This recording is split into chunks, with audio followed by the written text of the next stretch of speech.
Bharat live news में आपका स्वागत है। मैं हूं आपके साथ फयाज कमर। आप देख रहे हैं भारत लाइव न्यूज। दोस्तों, इस वक्त हम बात करने वाले हैं बिहार की सियासत को लेकर। आप सब जानते हैं बिहार की सियासत बड़ी तेज है और यहाँ जिस तरीके से मौसम चेंज नहीं होता उससे कहीं गुना ज्यादा यहाँ बिहार की सियासत में चेंजिंग आती है।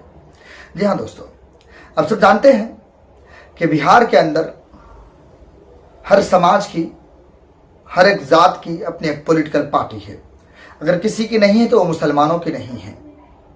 आरजेडी, जिस दम पर लालू यादव और राबड़ी यादव मुख्यमंत्री बनी, जिसके दम पर तेजस्वी यादव मुख्यमंत्री बने, आज उसी को पीछे छोड़ा जा रहा है। आरजेडी का अपना वोट अगर मैं बताऊं, अपने जाति का वोट सिर्फ और सिर्फ बिहार के अंदर यादव समाज की वोट जो है 14% है। लेकिन वो 14% में 10% बीजेपी को जाता है वोट, एनडीए को जाता है, और सिर्फ 4% आरजेडी को मिलता है और वो मुख्यमंत्री बनने का दावा करते हैं। दूसरी तरफ मुकेश सहनी को ले लीजिए आप, मल्ला समाज से आते हैं, 2 से 2.5%, 3% उनका वोट है और उनका सारा का सारा वोट कहीं जाता है तो भारतीय जनता पार्टी को जाता है और एनडीए को जाता है। लेकिन वो मुख्यमंत्री बनने का दावा करते हैं। जानते हैं क्यों? क्योंकि इनके पीछे कहीं ना कहीं मुसलमानों का हाथ है, कहीं ना कहीं इनके पीछे मुसलमानों का कंधा है, कहीं ना कहीं इनकी आगे आगे जो है इनकी दरी बिछाने में, इनकी कुर्सियां लगाने में और इनकी महफिल सजाने में कहीं ना कहीं मुसलमानों का हाथ है, जिसकी वजह से ये पार्टियां जो है वो कई बार मुख्यमंत्री और अपने आप को मुख्यमंत्री बनाने में लगे हैं। लेकिन ये किसी मुस्लिम लीडर को, किसी मुस्लिम पार्टी को जो मुसलमानों की बात करने वाली पार्टी को अपने साथ नहीं लेने वाले। आपने सुना होगा, पिछले वीडियो मैंने बताया था, अखिलेश यादव जो कि समाजवादी पार्टी के राष्ट्रीय अध्यक्ष हैं, उस पार्टी को परवान चढ़ाने में अगर किसी का सबसे बड़ा हाथ है तो मुसलमानों का हाथ है। कुर्बानियां देखिए आजम खां के, लेकिन आज आजम खां कहां है? अखिलेश यादव का बयान आता है कि मुसलमानों के साथ हम जरूर हैं लेकिन मुसलमानों के मुद्दों के साथ नहीं है, मुसलमानों के साथ हम रोडों पर नजर नहीं आएंगे। ये अखिलेश यादव का बयान है। और देख लीजिए आप, बिहार इस वक्त जो है एक चेहरा है प्रशांत किशोर, जनसुराज की जो है इस वक्त झंडा लेकर पूरे बिहार का दौरा कर रहा है। वो प्रशांत किशोर को पहचानते हैं आप? पूरे बिहार में इलेक्शन लड़ रही है, उसका कोई वोट बैंक नहीं है, लेकिन अगर कोई वोट बैंक इस वक्त उसका है तो मुसलमान है। प्रशांत किशोर 2015 में कहने वाला है वही इंसान है जिस वक्त आरजेडी और जेडीयू के लिए वो काम किया करते, जेडीयू के सलाहकार हुआ करते थे।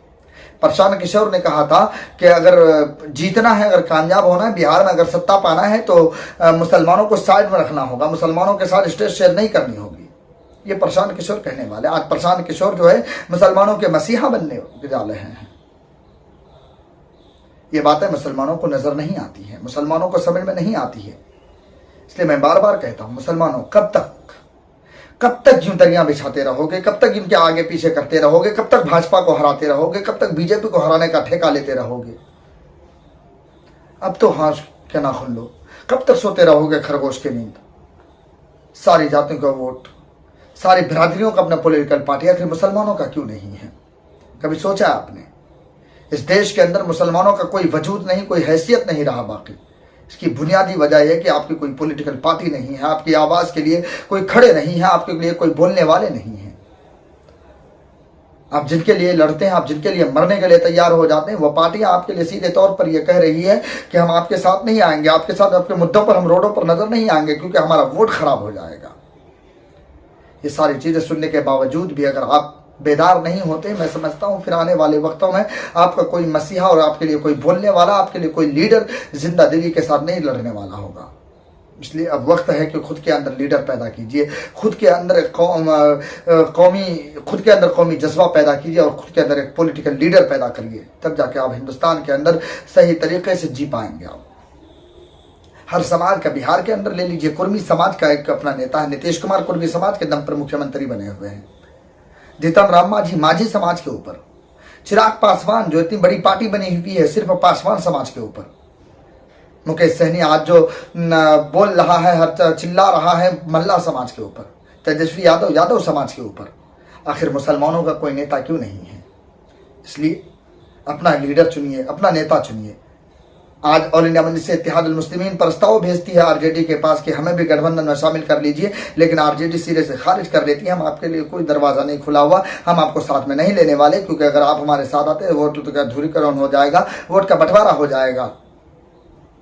मुसलमानों ने ठेका ले रखा है आरजेडी को मुख्यमंत्री बनाने का, मुसलमानों ने ठेका ले रखा है भारतीय जनता पार्टी को हराने का। मुसलमानों कब बेदार हो गए तुम?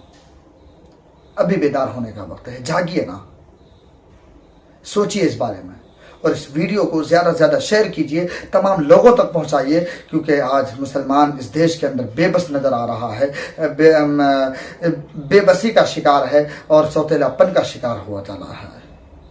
इसलिए वीडियो को शेयर करें, अपने दोस्तों तक पहुंचाएं और अपनी कीमती राय जो इस वीडियो के कमेंट सेक्शन में ज़रूर बताएं। शुक्रिया, फिर मिलते हैं अगली रिपोर्ट में।